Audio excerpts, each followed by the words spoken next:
Way back in the spring of 1990, 10-year-old me was given a $5 allowance. In search of something to spend my money on, I came upon something fantastic at my local convenience store newsstand. It was then that I started a lifelong obsession with the gold standard of sequential art, the comic book. Now, as an old man, I have decided to open up some old boxes and dig into my comic book collection. I decided it's time for me to review and analyze the illustrations and artists that made me comics crazy.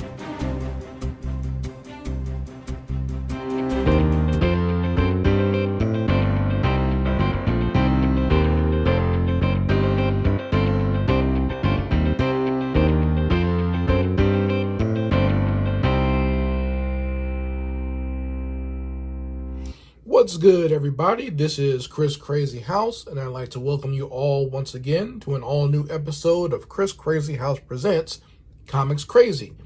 And today, we're going to be looking at part 2 of the Revenge of the Sinister Six, and that takes place in Spider-Man number 19, came out in February of 1992, and I'll let you know I have the original newsstand version that I bought from the comic book store, Comics Plus, back in Neptune, New Jersey.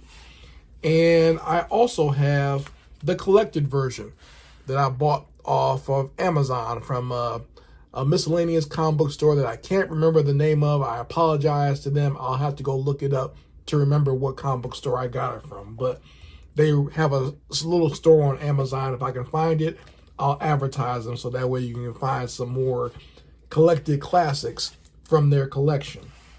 So let's start off by looking at the cover of part 2 of the Revenge of the Sinister Six. And I mean, we're getting right into it here as far as showcasing the action that we're going to be seeing in this book. And on the cover, we have the Hulk in the grips of the Sinister Six, and our titular character Spider-Man jumping into the action in the background. So very well done cover. This is something I like, another amazing cover that stuck out to me on the shelf. I saw it from across the room and I was like, well, I gotta get this. Obviously, I wanted to continue this story. I love Spider-Man. I love Eric Larson's art style. I love the Incredible Hulk. So seeing Spider-Man and the Hulk team up to fight the Sinister Six, of course I'm going to buy this. You know, what else is a 12-year-old boy going to do, right? And, you know, we get the shot here of the Hulk fighting the Sinister Six is almost kind of reminiscent of the Battle Royale cover that we saw in part 5 of the Return of the Sinister Six, where Spider-Man is fighting all members of this group of villains here. But now we're seeing the Hulk almost in a very similar position, and they're trying their best to fight him off. But of course, the Hulk is so big and strong, he's not in the same as much danger of a position as Spider-Man would be in if he was like this fighting these guys. So we're going to peel it open. I'm going to try to be as careful as I can because I think this book out of all of them is probably in the worst condition, and it's the cover. This one cover is actually starting to come off at this point. I think it's because I've looked through this book so many times. I've drawn some of the panels so many times and used it for my own action sequences. So this book is definitely one of the guides that I use as far as learning how to do comic book art. So we open up here on the very first page and we get a splash page of Spider-Man turning around towards us, because we know from the very last issue that he saw the silhouette of the Hulk warning him of danger.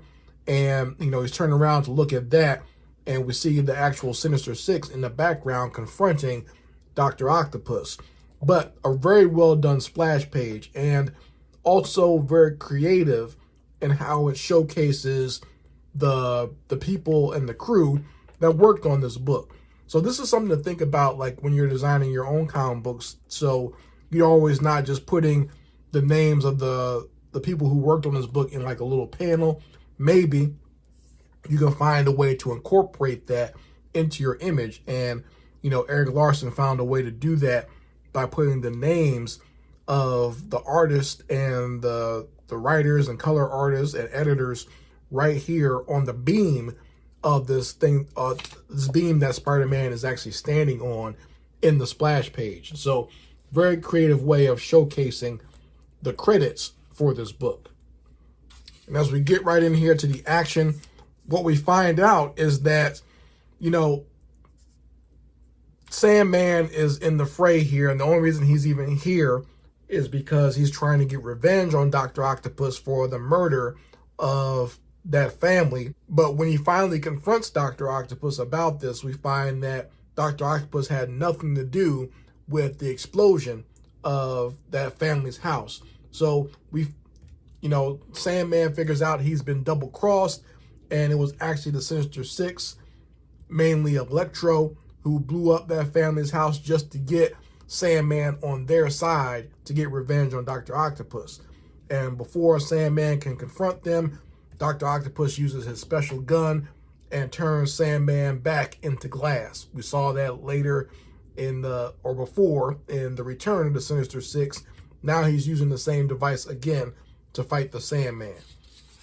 And right before he can destroy Sandman and basically break him up, now that he's turned into glass, Spider-Man jumps into the fray.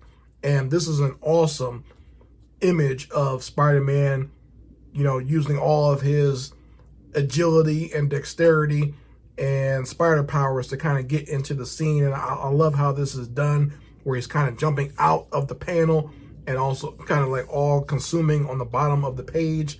Very well done as far as drawing an action sequence and showing your hero jumping into the action. And we see him kind of bounce in, do a double punch on Mysterio and Electro. Then he kind of goes over to the Hobgoblin and punches him. And as he's bouncing into the air, he gives the Vulture a sock in the face. And, it's just tough because now, the Hobgoblin comes through and starts spraying Spider-Man with that gas. And we know, as we're inside the head of Spider-Man, that gas neutralizes Spider-Man's spider sense. So now he's really vulnerable to attack by the Sinister Six. And, he's trying to move out of the way of danger, trying to get out of the way of the Hobgoblin, and winds up getting punched in the face by one of Dr. Octopus's arms. And we're going to see lots of this.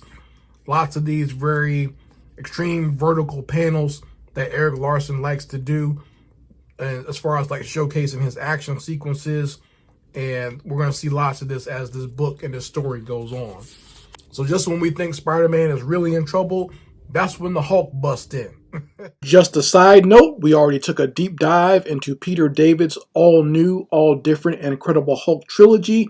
It has been reviewed here on Chris Crazy House Presents Comics Crazy, and I did a review for the Incredible Hulk number 377, 379, and 381 right here on this channel. It is available on YouTube. Just go ahead and check my Comics Crazy playlist, and you can watch all 3 episodes and find out why the Hulk is the way he is in this Spider-Man comic.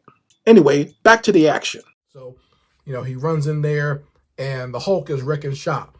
Electro tries to fry the Hulk, but of course, none of his electricity is doing any damage, and the Hulk basically just plucks him away.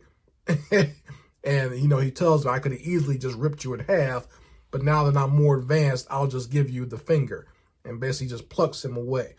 And while that's happening, we see Spider-Man fighting the Hobgoblin in this panel here.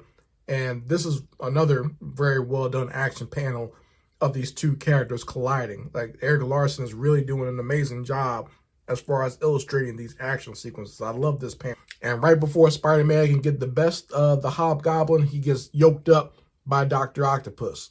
And we see, his silhouette being dragged all over the facility by the arms of Dr. Octopus, being flung into the ground, being flung into the doors and the walls. And in the foreground, we see, the Sandman still frozen in glass. And we finally come back to what's been going on with Spider-Man. We see that he's in a lot of trouble. He's all messed up from being banged into the wall and the floor and just dragged around by Dr. Octopus's arms. So the Hulk is still pretty much, handling things on his own and just beating up the other members of the Sinister Six. But right before he can jump on Dr. Octopus while Dr. Octopus is, beating up on Spider-Man, we see that Electro shoots at the Hulk, and the lighting from Electro basically causes the Hulk to cast a shadow. So that's where Dr. Octopus figures out the Hulk is behind him, and he actually grabs him by the neck.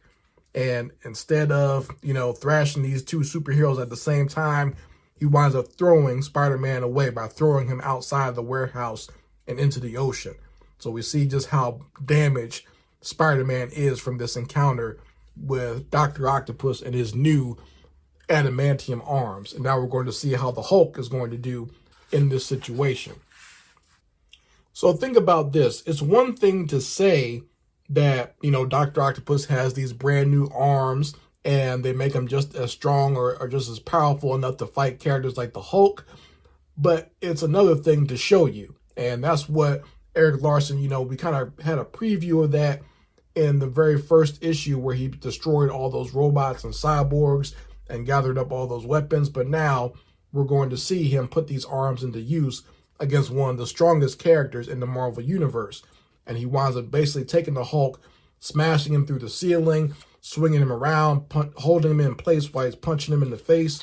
So the Hulk is getting a beating by these arms.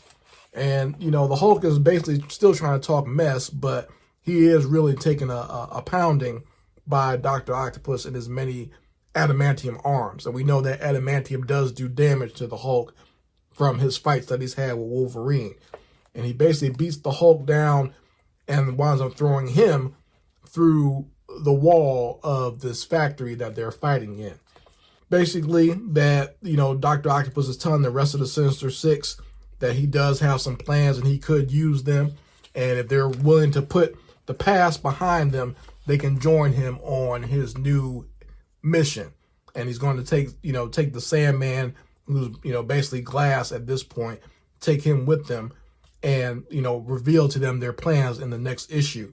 But we've seen so far just how dangerous this new upgraded version of Dr. Octopus is. And we end with seeing both the Hulk and Spider-Man basically beat down by these villains. So things are going to heat up in the very next issue. This was kind of a short one, not as long. I think this was like 12 pages, but it was mostly action. And we really got to see how dangerous this new version of Dr. Octopus is and how dangerous this new Sinister Six is going to become as these issues go on, because they go into some very crazy places as we continue with this story. But I hope you enjoyed this review of part 2 of The Revenge of the Sinister Six. If you like this video, make sure you go ahead and hit that like button. Go ahead and subscribe to this channel so that way you are here when I review the next part 3 of The Revenge of the Sinister Six. And make sure you go ahead and share this with anyone else who will enjoy these reviews of these classic comics.